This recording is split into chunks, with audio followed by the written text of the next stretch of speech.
Hello, I'm the Nostalgia Critic. I remember it so you don't have to. And welcome to a new portion of the show called Old vs. New.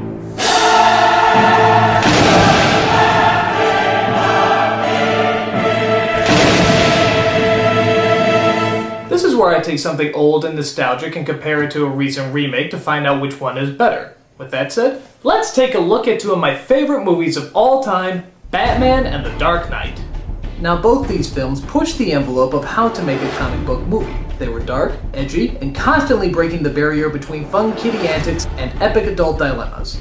But which one is truly better, the original or the reimagining?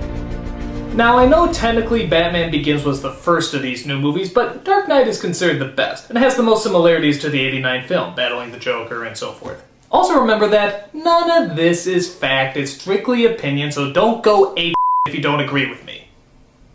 Even if you are completely wrong. So, let's see who's the best bad as we compare Batman and The Dark Knight.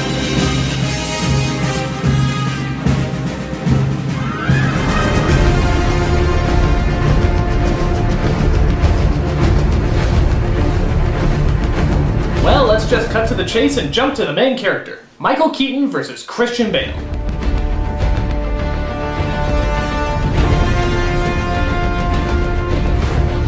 Now to be fair, Christian Bale has a lot to act through. He has to play Bruce Wayne the college student, Bruce Wayne the outcast, Bruce Wayne the warrior, Bruce Wayne the drunken millionaire, and Bruce Wayne as Batman. Any one of those would be hard to do, and he has to do all five.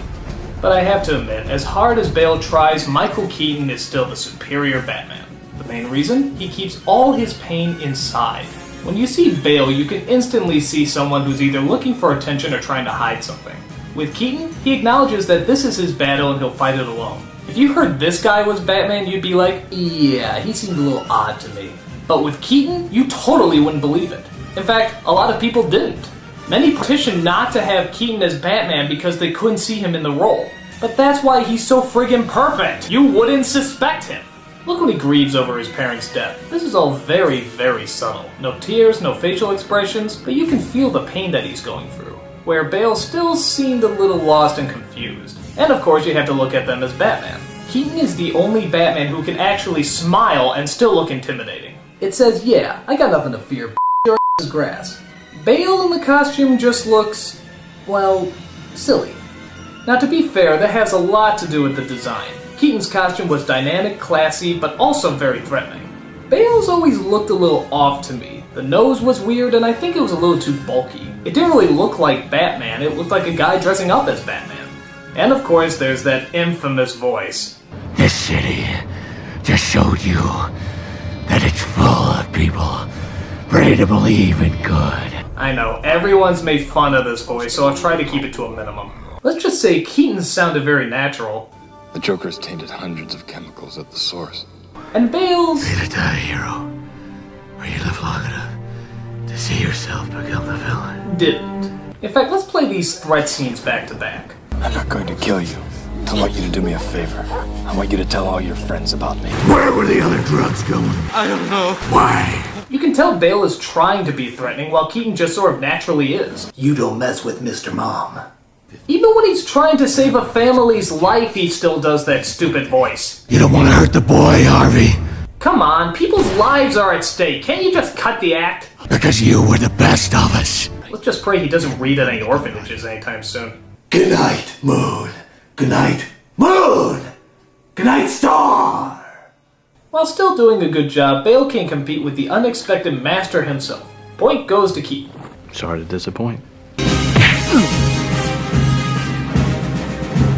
But a hero can only be as good as his villain, and the Joker is one of the greatest villains of all time. But again, which one is the true clown prince of crime? Ledger or Nicholson?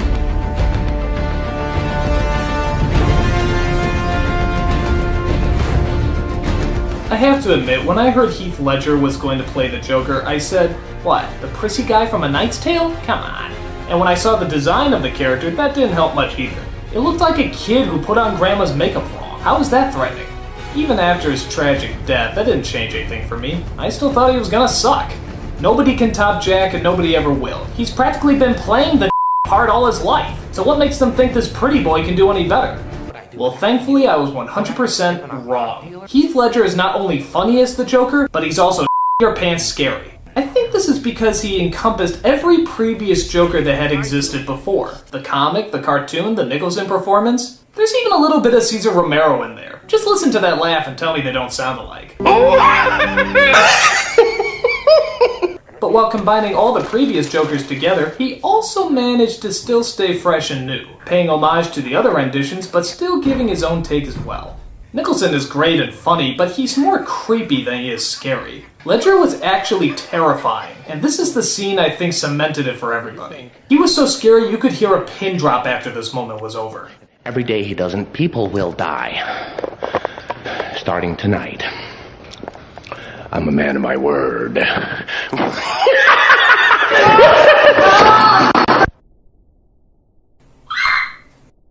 It's interesting how in the '89 film we know all about the Joker and little about Batman, yet in the new films we know all about Batman and little about the Joker.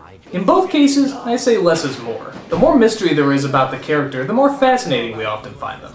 And Ledger's character is no exception. Jack, I love you, but this is the Joker that seems to have everything. All the laughs, all the intelligence, and all the frights. I have given a name to my pain. But what good is good characters without good supporting characters? I don't know, but this film had some good ones.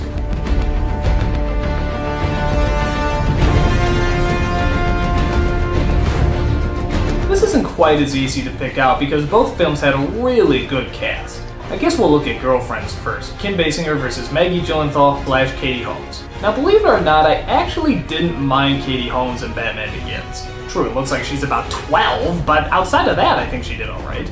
And the same can be said for Gyllenhaal, who both play very tough and intelligent roles. Basinger, on the other hand, was a very typical damsel in distress. Always in trouble, always being saved, and I swear, speaking only in screams. But to be fair, she was a much more interesting character. She was kind, insightful, but was also cunning and quick. She was supportive, but also had her limits, which made her seem a lot more realistic. She really stood out as a character where the other two just seemed to stand out as role models. That isn't bad, it's just not very memorable. Alfred is also kinder in this movie, but I have to admit, I love how anxious and involved Kane gets in the new films. But dude, does he always have a speech prepared? Batman stands for something more important. But you spat in the faces of Gotham's criminals. You squeezed them, you hammered them to the point of desperation. That's the point of Batman. He can make the choice that no one else can make. He can give a speech about anything! Hey Alfred, you want some breakfast? A long time ago, I was in Burma. My friends and I were working for the local government. They were trying to buy the loyalty of tribal leaders by bribing them with precious stones. I just want to know if you want eggs! Pat Hingle was good as Commissioner Gordon, but Gary Oldman is always a powerhouse actor, giving even a small supporting role so much weight. Though maybe he just relates with people that dress up like giant bats. I can't imagine why. And I guess there's really no point in comparing Harvey Dent, as the first film barely mentions him and eventually turns into... yeah, that never happened. But overall, I think I have to go with the '89 film. Why? Because it has Bob in it. And I love Bob. He's the henchman that doesn't say anything, do anything, but for some reason he really leaves an impression. He's like the Boba Fett of Batman. He barely does anything, but for some reason people just love him. He even got his own action figure. Why? Why the does he have his own action figure? I don't know, I don't care. I just know that little bit of coolness tips the pile over to Batman's side. I love you, Bob. We all do. You are my number one guy.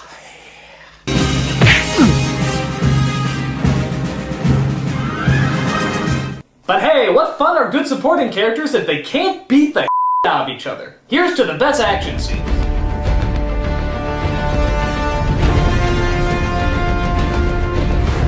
Both these films have really good action, but I'll admit that Batman's is a little more traditional.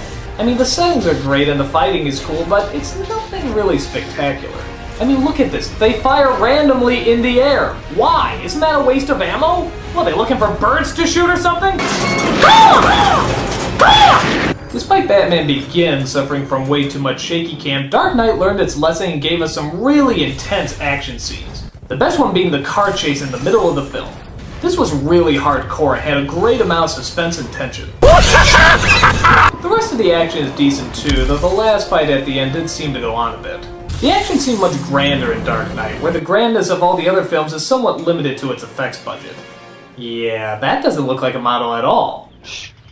Again, I love the action in both films, but Dark Knight had you glued to its scenes from beginning to end. And I'd say that definitely deserves the point.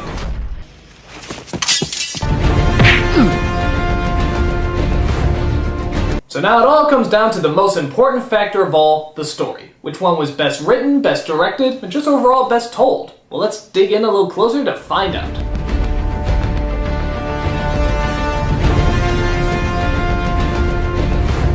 Now to be fair, the plots to both these films is all over the map. Neither of them are that coherent, but then again with the Joker, that's kind of the idea. The motivation of Ledger's Joker seems to be to spread anarchy and chaos, but Nicholson's motivation actually is anarchy and chaos. It just sounds crazy. I make art until someone dies. How totally nuts is that? That's like saying I want to be an architect. I need bodies. The film also climbs to a decent climax, building on top of every scene while still leaving time for the audience to breathe.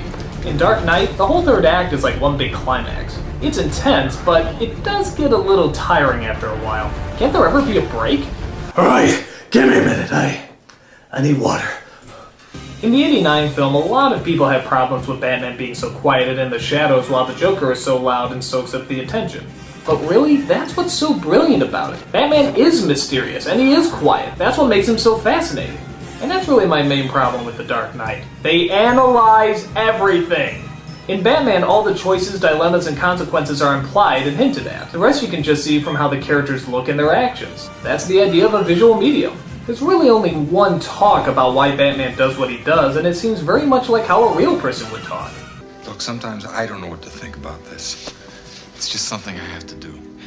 Why? Because nobody else can. In Dark Knight, everything is talked about, and I mean everything. When the chips are down, these civilized people, they'll eat each other. Don't question me about ethical dilemmas. I read Psychology for Dummies too. It's like if the characters of Greek mythology actually talked about and analyzed their problems all the time. It wouldn't be the same. It's not their place to talk about it, that's the job of the viewer. The '89 Batman movie talked little, but said a lot. The dilemmas are still there, they're just not analyzed to death. And don't get me wrong, I love the talks in The Dark Knight, but they seem like conversations that movie critics would have, not the actual characters. So like I said before, the plot is kind of the big deciding point here. So, which one do I like better?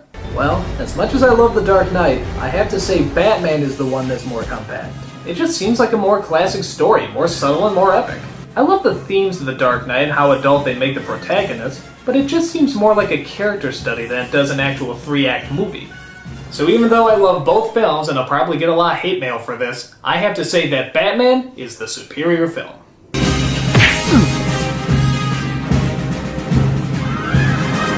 So the old wins in this situation. Does that mean I don't like The Dark Knight? Not at all. I just like Batman a little more. And my whole hope is that Christian Bale doesn't take what I said about him too seriously. Excuse me. Hello? What the are you doing? I'm sorry, man. I just thought... Now, don't just be sorry. Think for 1 second. Well, that's not very nice. And what the is it with you? Are you professional or not? Well, I don't like to brag. Shake, man, you're amateur. Look, I don't know why you're getting so angry. Shut the up. Maybe I could... No! No! I want to kick your... Why are you so angry? I just don't get it. What don't you get about it? Hold on. I'm the nostalgia critic. I remember it, so you don't have... I just don't get why you made Batman sound like he had lung cancer. Oh, good for you. You're a nice guy. Why, thank you. Shut the You shut up! Go make Rain of Fire too! No! Yes! No! Yes! Sake.